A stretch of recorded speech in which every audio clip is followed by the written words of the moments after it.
If there's two things that I know is that reality is just a suggestion, and the Knicks are planning to do a trade of some sort.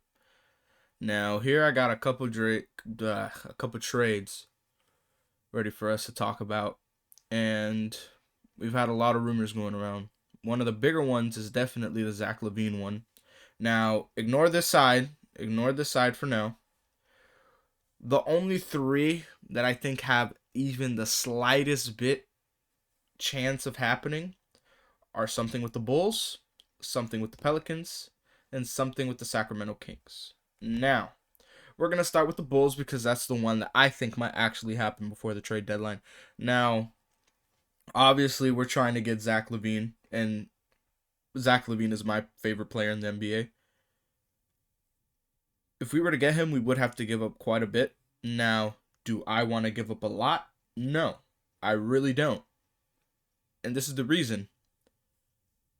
Zach Lavine might be an amazing player. And one of my hot takes before the start of the season was that Zach Lavine was going to have an MVP type year. I know it's a very hot take. Like that hot take is hotter than the sun.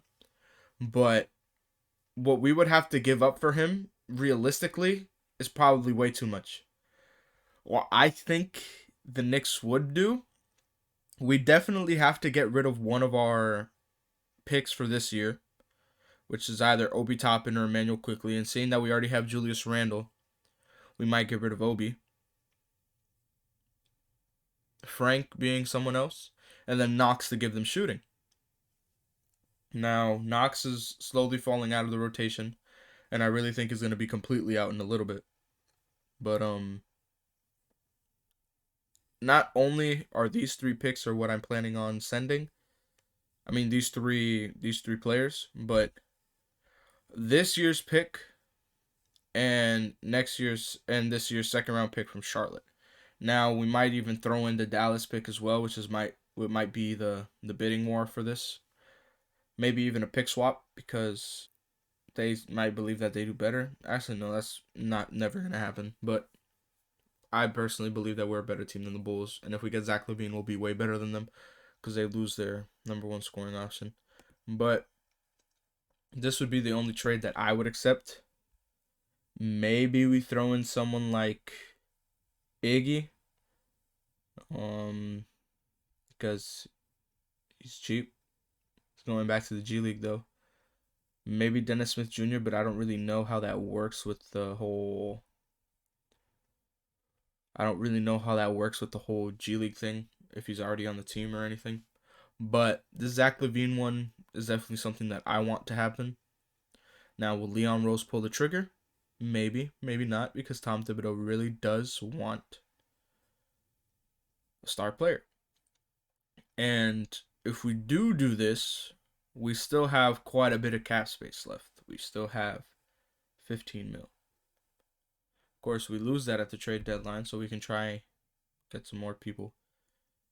But who do we really sign? That I know, we probably bring people up. Maybe this gives Jared Harper some more playing time. That's really all I can think about. Even though Thibodeau's rotations are very, very tight. I don't think they go more than 8 deep unless we're blowing them out or we're losing by a lot and can't come back. So then he plays the other guys for like 2 minutes. But Obi, Frank, Kevin Knox, and a couple of picks are the most I would do for Zach Lavine. I would. RJ Barrett is off limits. Julius Randle's off limits. Maybe throw an Elfrid Payton in there. Because Elfrid Payton's not bad. A lot of people give Elfrid Payton a bad rep, but Elfrid Payton's really not as bad.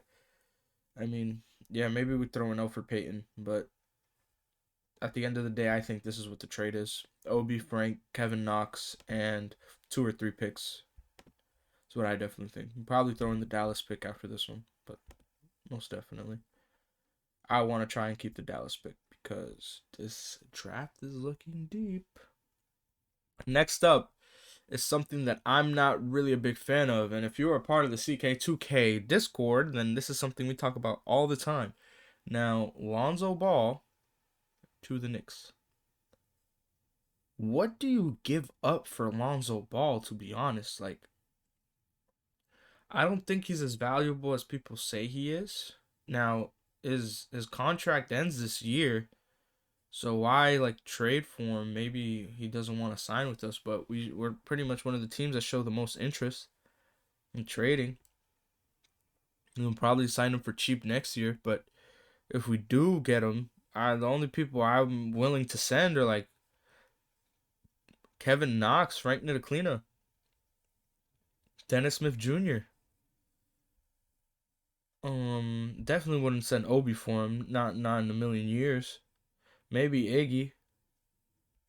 Austin Rivers seems like a guy who wants to play here, so I'm not gonna send him somewhere either. Maybe we get more than Lonzo. Maybe they throw on JJ Redick in this trade.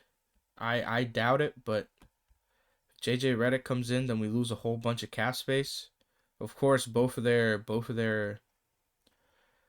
contracts end this year, but then Lonzo wants to get paid. JJ Redick is only here for a year. He'll probably want to get paid next year too. But having JJ Redick does bring more shooting around Julius Randle and RJ Barrett. Julius Randle having his best year from three. RJ Barrett still struggling, so he could pass it out and dish it out. Obi is actually really good at driving to the basket and bailing out too. Pretty sure he has like bailout on silver. To be honest, if you see some of his plays where he just throws the ball out to an open three, pretty good, pretty good. I really wish we tried to sign Brandon Ingram and make them match something, but it is what it is. But this trade, I believe, is very unrealistic. We maybe Tom Thibodeau pushes for it, Leon Rose pulls it just to get Lonzo. When we have the cap space, and this is just in case like the Lavine trade doesn't really happen, which I do think will, because Lavine played for Thibodeau. He likes Thibodeau. He has effort on defense, all that stuff. Meanwhile, JJ Redick, who was Kevin Knox, is that like supposed to be our JJ Redick for this team, but they're not playing him and letting him develop anymore. But Lonzo Ball is definitely the defensive part of this trade. JJ Redick isn't that great at defense. The only thing he provides is shooting. But when JJ Redick's not shooting, what can he really do? Like, you know what I mean? Like, it's just not that great. And the Detroit trade is not something that's going to happen, so I didn't even bother making one for it. But one that I will tickle the fancy of many people who do talk about it is the swap for Julius Randle and Buddy Hield. Now, I want to ask you guys something. How in the world is this freaking happening? This is never going to happen. Julius Randle for Buddy Hield is never going to happen. First of all, something that would be more realistic for Buddy Hield, they would want a shooting guard. They would want RJ Barrett or Emmanuel Quickley. Maybe they just be like, hey man, send us picks. But then what? We have -5 cap space, so we do have to send somebody.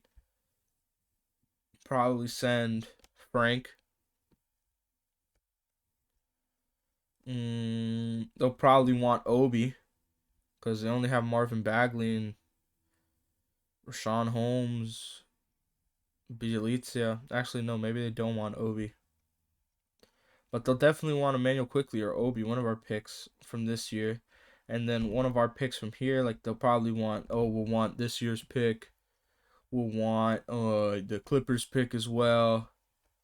We'll want the Dallas pick. So that's 3 of our picks. We'll probably send Dennis Smith Jr. as well. Elfrid Payton. So we could have Buddy Hield take away minutes from RJ Barrett, or RJ Barrett have to move to small forward. Like, if we're going to do that for someone, we do it for Zach Lavine. Because Zach Lavine's a better player. I don't know why he's listed as point guard, but he's definitely shooting guard. Dude's nice. My favorite player in the NBA. I personally don't like Buddy Hield because he's low-key a prima donna. But I apologize if that offends you, man. But I'd rather have a lineup one day of Emmanuel Quickley, Zach Lavine, RJ Barrett, Julius Randle. I don't know why he's listed as center. Then Mitchell Robinson. And let's say if one day we do keep Elfrid Payton, I'd still start Elfrid Payton. Don't get me wrong. Elfrid Payton definitely gets a lot more hate than he actually deserves. I would start Elfrid Payton and then have Emmanuel quickly come off the bench because he's definitely like our best spark plug off coming off the bench. Like Emmanuel quickly is very nice. Like he's probably the one of the better rookie point guards we've gotten in a while. But that's pretty much it. The only trade I would think that would happen, and if I were to put if I had to put money on what trade happens, it's definitely the Zach Lavine one. But it's either Zach Lavine trade happens or the Lonzo Ball one. But I really hope we don't bring JJ Redick in with us. Well, that's it for today, guys. Hope y'all have a great one. Shells up.